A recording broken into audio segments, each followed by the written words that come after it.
It's the 2nd of August 2021, and the time now is the time for us to develop samadhi, to train our minds so that they have a firm foundation of peace, so they gain respite from all the thinking, the proliferation. So we see that during the day, throughout the entire day, we usually think about many things. We have duties that we need to attend to, we have work that we do. And why do we need to do these? It's because we've been born into this body, and this body is a heap of suffering. It can't just stay still. That doesn't work. It needs food to eat. It needs water, it needs clothing, it needs shelter. And what's of particular importance nowadays is medicine. Because if we don't have a vaccine against COVID, then if we contract the virus, it can be quite easy for us to get sick, very sick from this. This is a virus which doesn't die easily. And if we are careless, then we may not take care of ourselves in the right way. Or we may think that it's not such a bad thing. We may think that we just have the flu, but it may turn out to actually be much more of a severe illness than that. So in training ourselves to be mindful and in having wisdom, that we use that, we apply that, and we develop that training through living our lives and caring for these lives. As in this present day, the state of the world is quite chaotic, and the people's minds are very chaotic as well. And so peace of mind, this inner calm, it has a lot of value for us. And we've all taken the Buddha, the Dhamma, the Sangha to be our highest refuge. But it's easy to become careless and forget as well that people can start harming each other, being a burden upon each other, and lacking kindness for one another. But there are also a lot of people who do have this kindness and compassion there within their hearts, and they are willing to give their wealth, give their energy, of their mindfulness, of their wisdom, to help those who are going through hard times, to giving each other a hand. And through doing this, we also cultivate our merit, we cultivate our bharami as well, through helping each other. And there are a lot of people to help in this present day. And so we stay together. If we live like this, then we live together in harmony, and we're able to be freed from suffering due to that. So we see that the togetherness, the harmony of the community leads to happiness. That if the community works together, it's harmonious, and then there's happiness within that community. And for the monks, each of us, we keep the schedule of the monastery, we fulfill our duties. We go to the morning and evening chanting together, we sit in meditation. And when there's chanting, then everyone chants. It's not just the monks who have the microphones who chant, but it's everyone, all the monks who do this. Because if we just sit there and listen, there's some benefit, there's some merit that comes from that, but it's not much. So instead we should really chant with a loud voice. And we don't just use the energy of our friends, of those around us. Because if there are 50 monks together and it's just the one with the microphone who chants, then that's not all right. That everyone needs to join in this. because it's the time for chanting, and so we must chant. And so monks need to do this, need to chant, we need to endure, we need to be harmonious, to have a sense of sacrifice and living together. And so in chanting we also have the sacrifice too. And if we all do that, then it's less of a burden on the monks who have the microphones, who have the duty to lead the chanting. And so we fulfill our duties as well, and we live together in harmony. And so this is something important to do throughout our whole lives, and living in a community, that we maintain and we keep up our duties, and we help each other, we sacrifice, we help to make the place clean. And this is all a form of merit. These are all skillful actions. And these help us to free ourselves from selfishness. The way we sacrifice this allows us to abandon our attachment to self.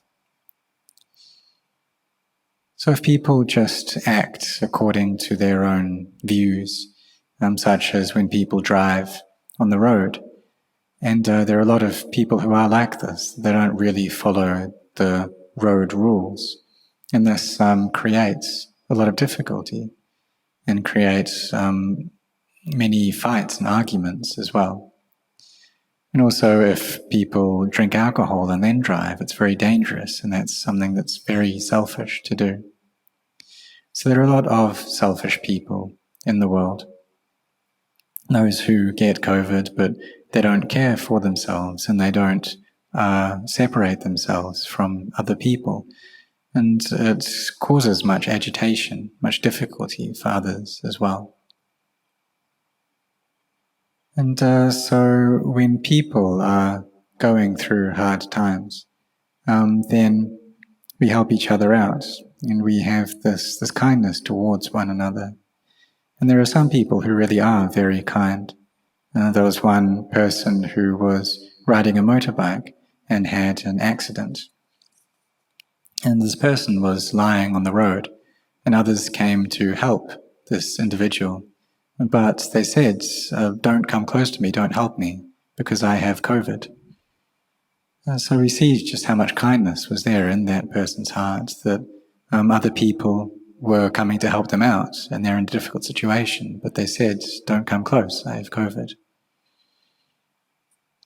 But there are also other people who are very selfish too, that they know that they have COVID, but they still mix with others, they still meet with their family members, they still go out into society, they even go to a monastery.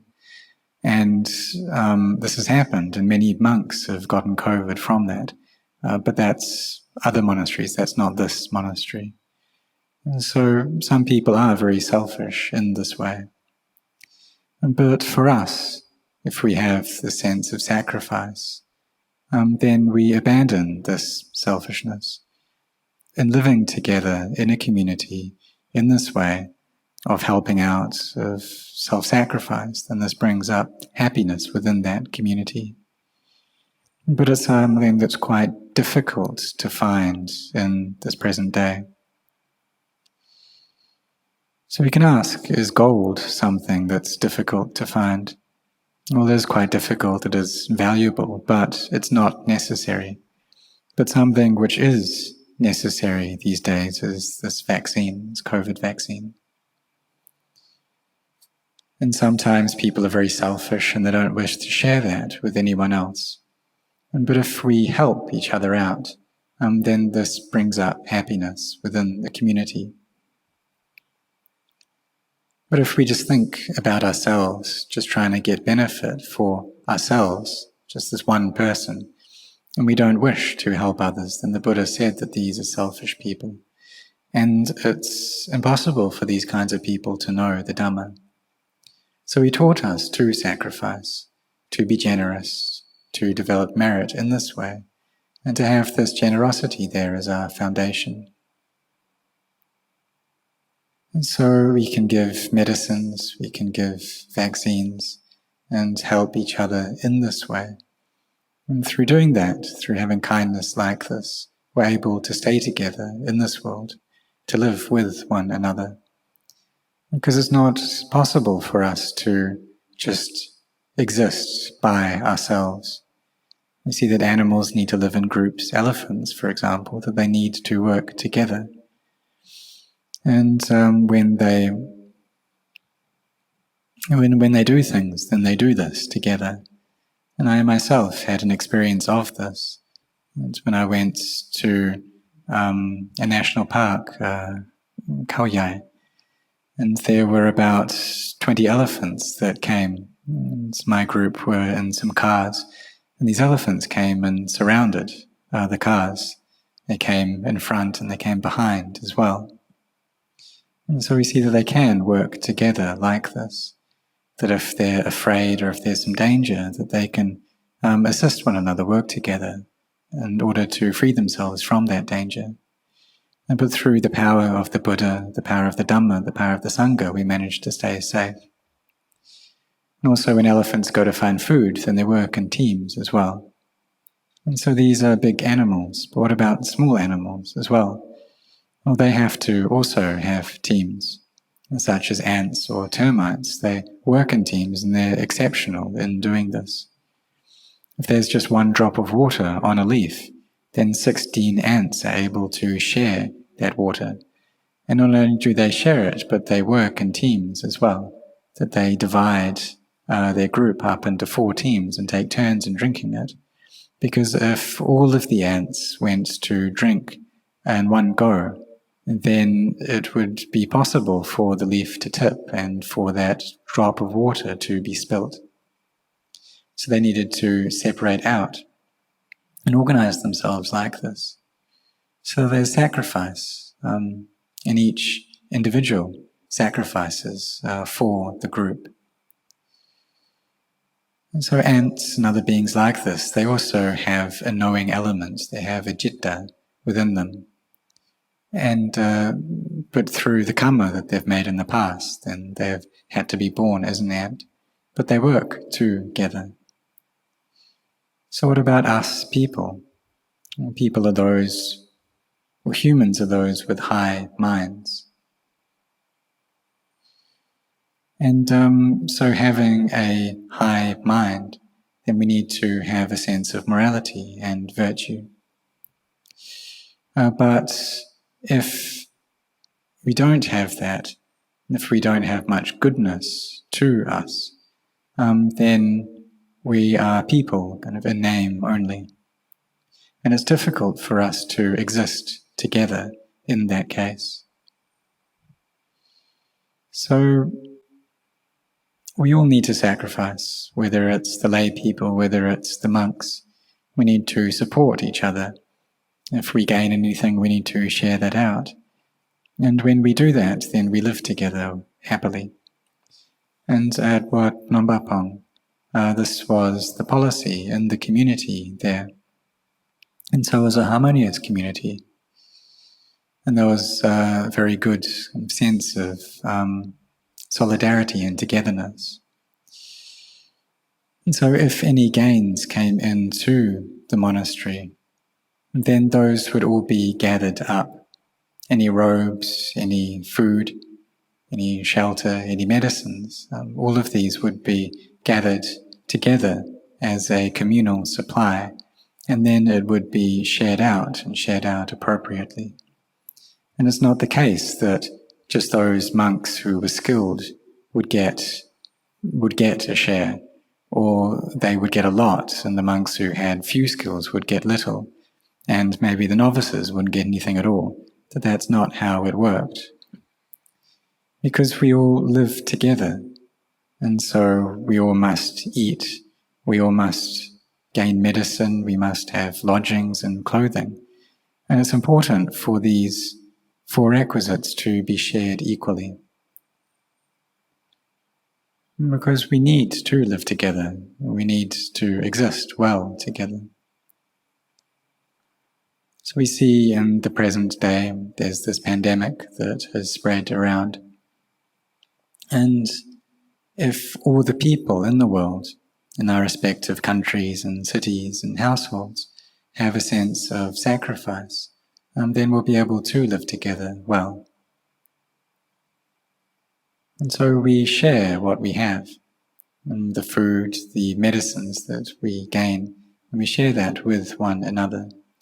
And this helps us to develop our meditation practice as well, because we gain this firm foundation of sacrificing our selfishness, giving up the sense of self.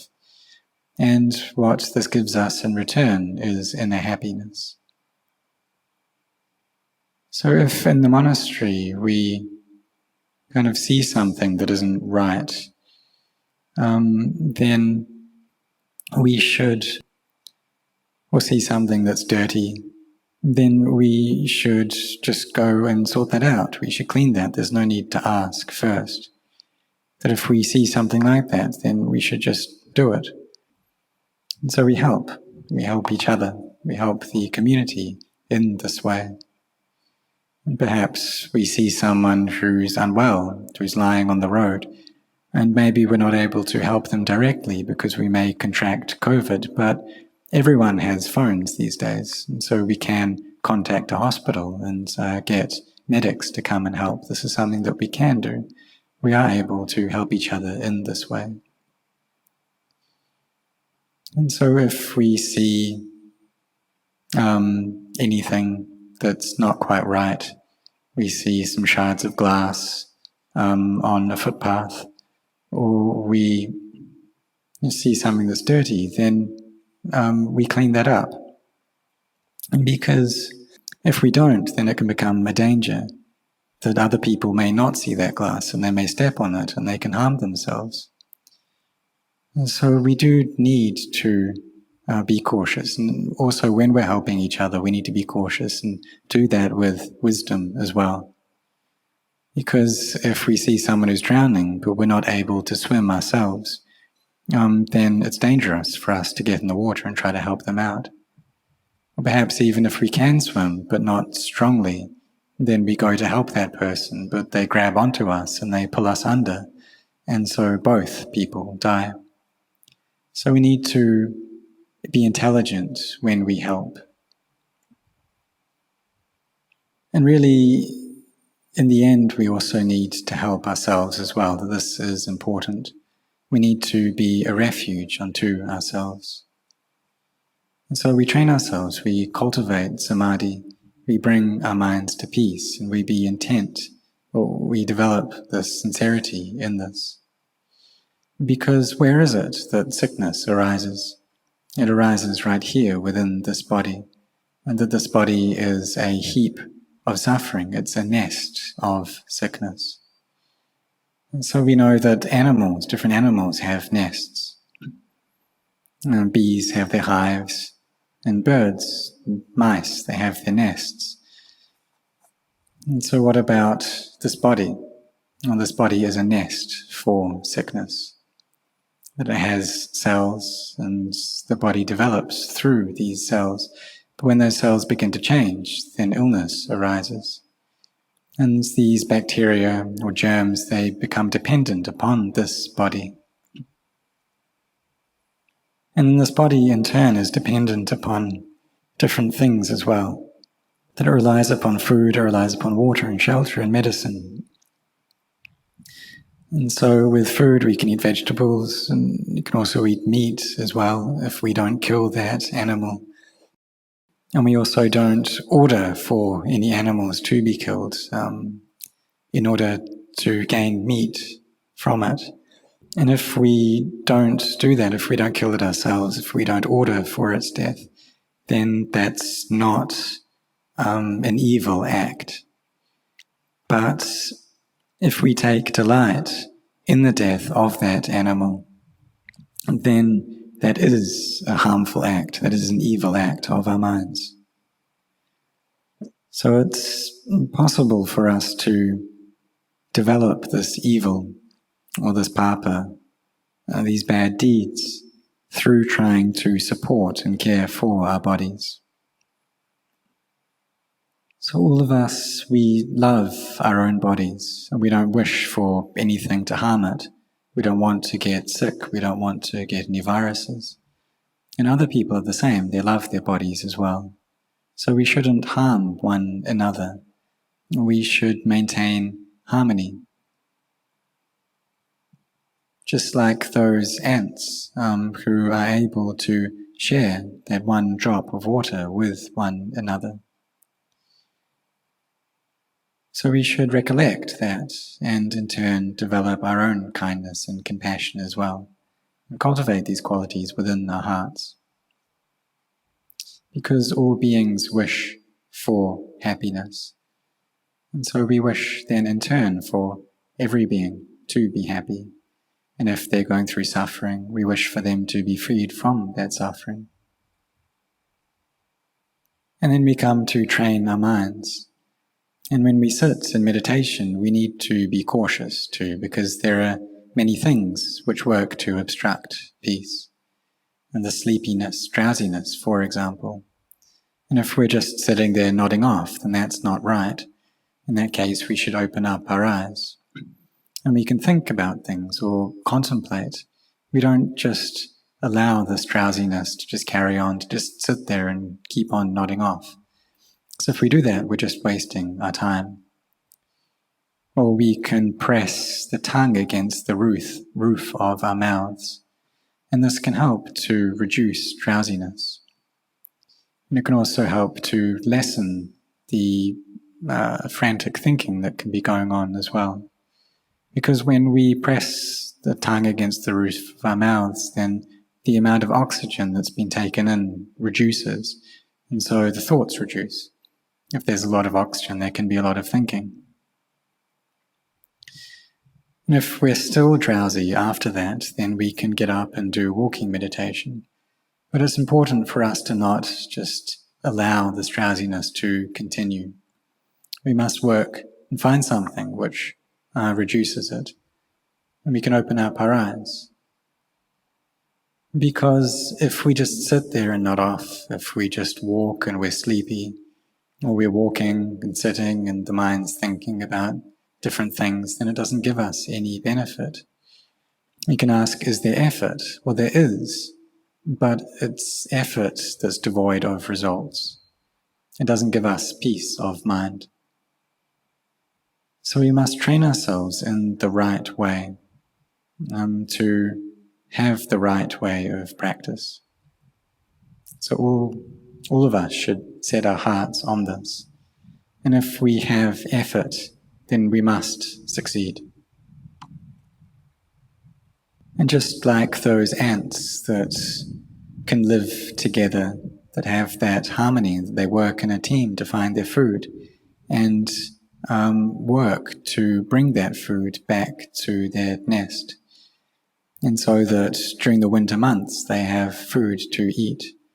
And so we must live together like this, have harmony, have the sense of togetherness, and be working to abandon our selfishness. Because as monks, we should be leaders in abandoning the kilesas and not being selfish. And if we act selfishly, then this will destroy harmony. It will break the community apart.